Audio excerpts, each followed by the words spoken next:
This is Lisa from Mobile Tech Review, and today we're going to do a Windows tablet Smackdown. We have the Microsoft Surface Pro right here. New kid on the block, very hot, and also pretty new, we have the Lenovo ThinkPad tablet too. 10.1 inches versus 10.6 inches. Intel Atom versus Intel Core i5. Big performance differences, big battery life differences, size and weight differences. We're going to look at them now.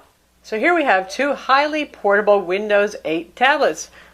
Microsoft Surface Pro right here at 10.6 inches diagonal display, and the Lenovo ThinkPad tablet 2 at 10.1 inches.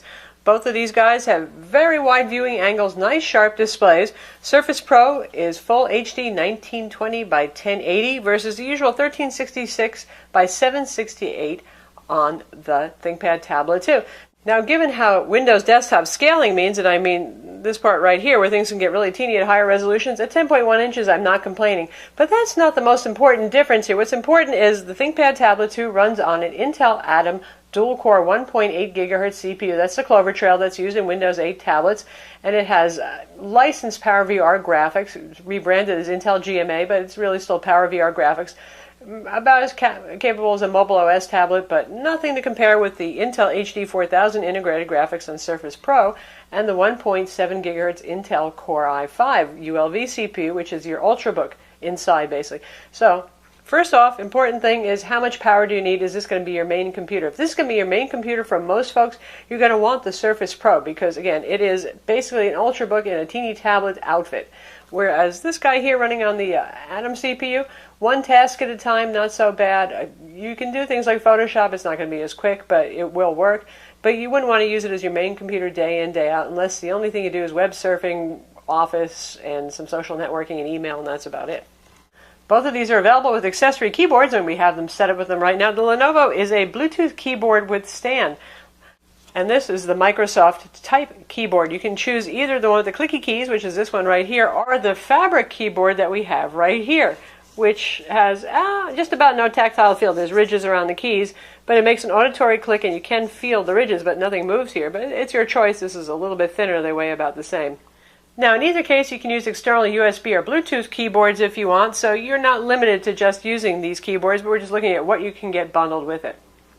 As keyboards go, you know, Lenovo makes an awesome keyboard here. So it's 10.1 inches. That's still the drawback.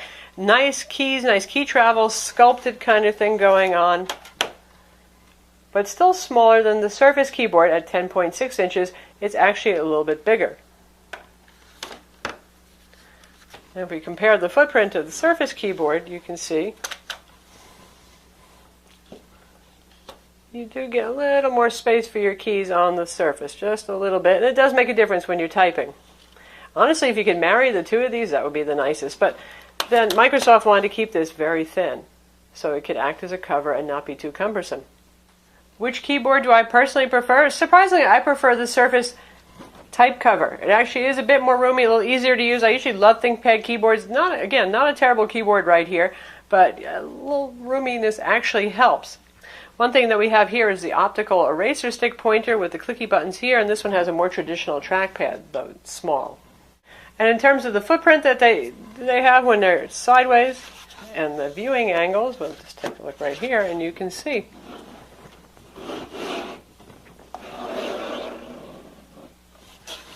Surface obviously takes up more space. It's going to do that. It's a bigger device, and we have the kickstand right here deploying out. Now this guy has sort of like a kickstand look to it, but it's not. It's just sitting in a little ridge here in this keyboard dock. So the ThinkPad is going to be even more compact and more portable. In terms of viewing angles, if you're using them as they are, the kickstand has a fixed angle, and so does the ThinkPad tablet.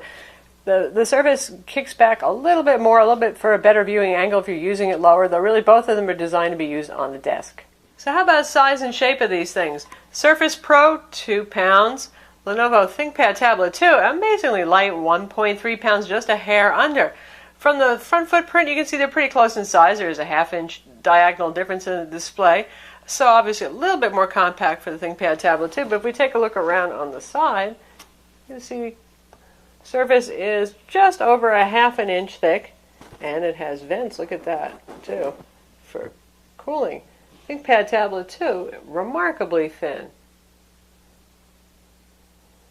So certainly a difference in portability. This guy is like carrying around your basic mobile OS tablet. It's actually lighter than the iPad with Retina display, for example. Really, really very portable. Of course, it lacks the power in terms of performance that the Surface has, but that's something else. Now, if we look at the back, very different, yet both pretty high-quality products. I would say the ThinkPad Tablet 2 feels well-made, and I love the soft touch grippy back, but it doesn't have the kind of chic, really super high-end feel of the Surface Pro or of the Sony Vaio Duo, which are really kind of pushing that high-end desire-related experience where you just look at something and say, oh, that's so pretty and so well-made, I just want to own it. But anyway, here's the back. The kickstand is deployed on this. Vapor magnesium casing, in other words, it's magnesium alloy casing. Very good looking, very unique, very modern. ThinkPad Tablet 2 looks more like your basic tablet with that ThinkPad-y kind of raven black looking finish, a little bit of a soft touch feel to it. So different kind of products there. ThinkPad Tablet 2 a bit more utilitarian, still strong, still pretty rugged. You can flex the back a little bit on it. Clearly this guy here is very rigid. You can't flex anything on the Surface. Both of these guys have a single USB port. You get USB 3.0 on the Surface Pro versus 2.0 on the ThinkPad Tablet 2. That's because the Intel Atom Clover Trail CPU only works with USB 2.0. So no matter which Intel Atom you pick, right now that's where you're going to get USB 2.0. 2 gigs of DDR2 RAM on the ThinkPad Tablet 2 versus 4 gigs of dual-channel DDR3 RAM on the Surface Pro. Again, that has to do with the architecture inside. Intel Atom addresses just 2 gigs of RAM, and it works with DDR2. Storage is also kind of different. They both use flash storage, but the Surface uses a true SSD drive with an mSATA interface. Now, it's not easy to open up the Surface and get at that thing if you want to upgrade it yourself, but mSATA is a whole lot quicker, and it's available with 64 or 128 gigs of storage. ThinkPad Tablet 2, mostly you'll find it available as a 64 gig. They will make a 32 gig as well, but that uses the eMMC interface, which is sort of like an internal permanent SD card interface. It's not as quick. So you'll notice that when you're doing things like installing software. Now, granted, once you get your software installed, you don't notice this so much, but boy, it's slow when you install software on Intel Atom Windows 8 tablets.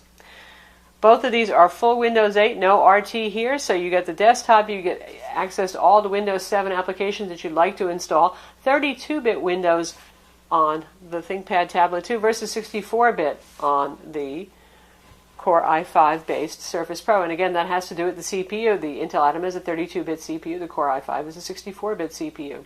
To most of you, that probably won't make much of a difference, whether it's 32 or 64-bit, but pretty much most computers have been on the market for the last 2 years have all been 64-bit with Windows 64-bit OS.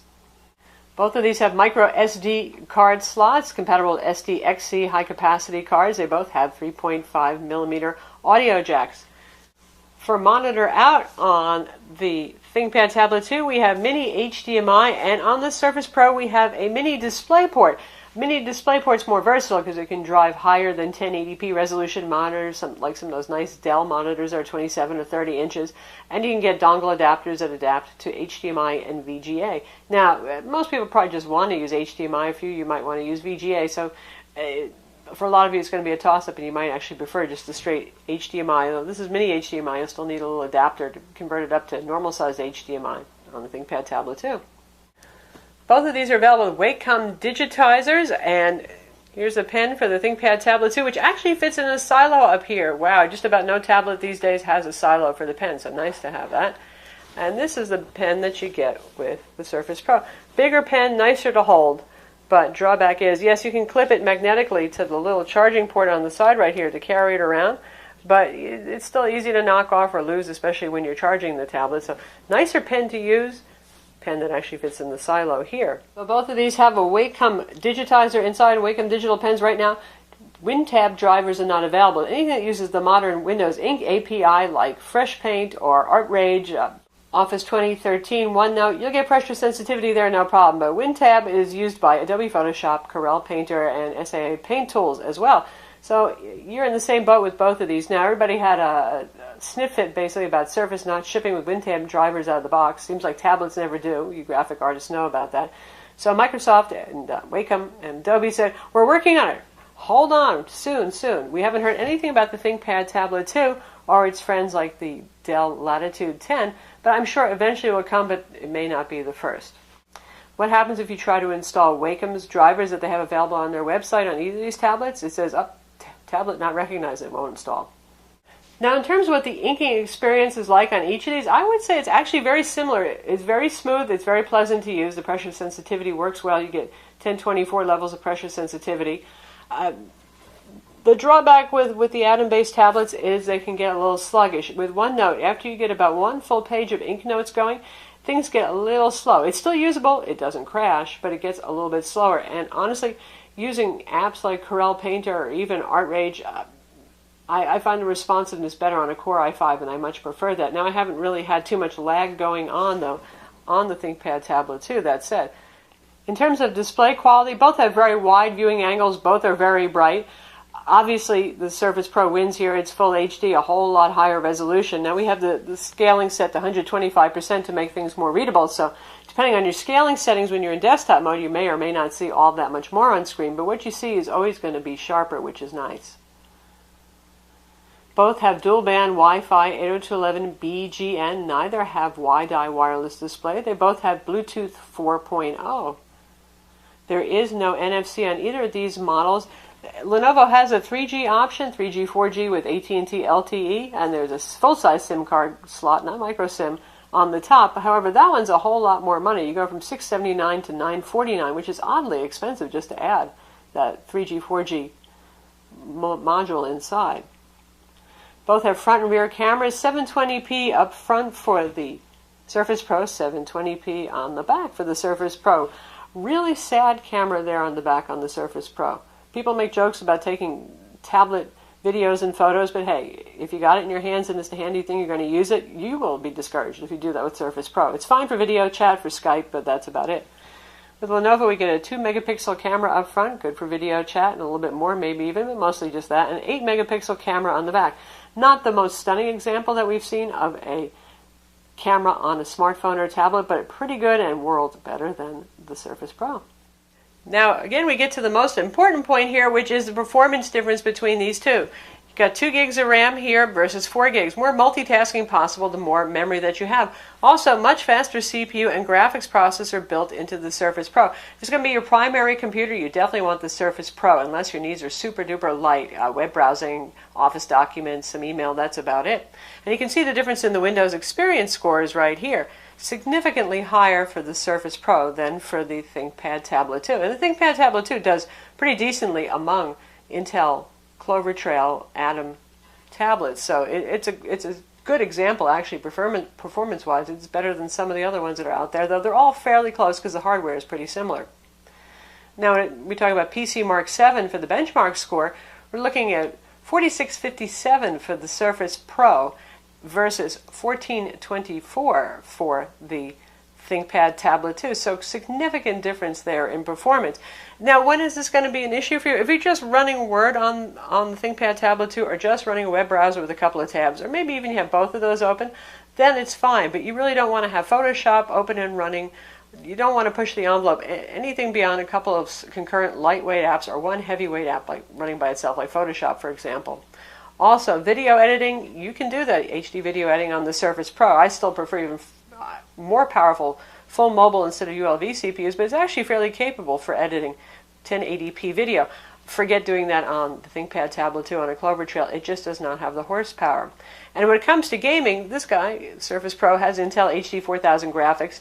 And if you've watched our full video review of that, you've seen us playing Civ on it, and we've played Skyrim as well. And you can do that. You're going to have to use low settings. You may not always be able to run it at full 1080p, but it plays. Not on the Clover Trail. You're going to stick with apps that are in the Microsoft Store, the LiveTile apps, that kind of stuff there, and casual games or significantly older games, not a gaming machine at all. Speaking of the LiveTile interface, when we're in this interface, they're both very responsive and fast. Apps here run quite well on both platforms. Where you will notice the difference is if you're doing something like even just downloading Windows updates or app updates, for some reason it takes a lot longer on Atom CPUs. It's pretty zippy, very fast on a Core i5, and sometimes kind of sluggish on the Atom. Gets the job done eventually. It will download, but you'll notice the difference in performance there. So just when you're thinking to yourself, well, geez, why would anybody buy the ThinkPad Tablet 2 then, right? Well, it is a whole lot lighter. It's a whole lot thinner. As Clover Trails go, this one actually does get a little warm on the back, but it's still not burning hot. No fan, silent 9 hours of battery life. Yeah, so if your needs are light, but you need something that lasts a long time on a charge that you can count on all day, not having to run to find a power outlet, ThinkPad Tablet 2 actually wins in that respect. 9 hours versus 4.5 hours of battery life. Something that has a fan and you can actually hear if you're stressing it blowing sometimes. And it gets toasty on the back too, not burning hot, but a little bit hotter than the ThinkPad Tablet 2. But has full computer inside. So there's the trade-off. So for those of you who really are looking for a secondary portable tablet kind of device for light computing work, the ThinkPad Tablet 2 can still make some sense, even if it's not the sharpest knife in the drawer here. And then there's the other thing, that's price. The ThinkPad Tablet 2 for the 64 gig with the Wacom Pen and Active Digitizer is $679. Surface Pro starts at $899. Both of that will be for 64 gigs on either one. If you want the 128 gig model, it's going to be $999 on Surface Pro. Each of these, the keyboard is going to cost you extra, sold separately, $120 or so. So that makes the choice pretty clear, I think, for some of you out there. Because now you're saying to yourself, yes, I just want something that, like an iPad or an Android tablet, just runs really, really all day on a charge. I can watch several movies on the airplane, not worry about that. And I don't need to run Photoshop. I'm not a software developer, and I don't want to run Visual Studio, and I don't do HD video editing, that kind of thing. Gee, the ThinkPad Tablet 2 starts to make a lot of sense. But for those of you who do need computing power, Surface Pro is clearly going to be the one for you. So that's the Lenovo ThinkPad Tablet 2 versus the Microsoft Surface Pro tablet comparison. And as you can see, they both excel at different things. It really depends how much money you want to spend, how much power you need, how much battery power you need, stuff like that. I'm Lisa from Mobile Tech Review. Don't forget to watch our video review of each of these products and read our written reviews on mobiletechreview.com, and also subscribe to our YouTube channel.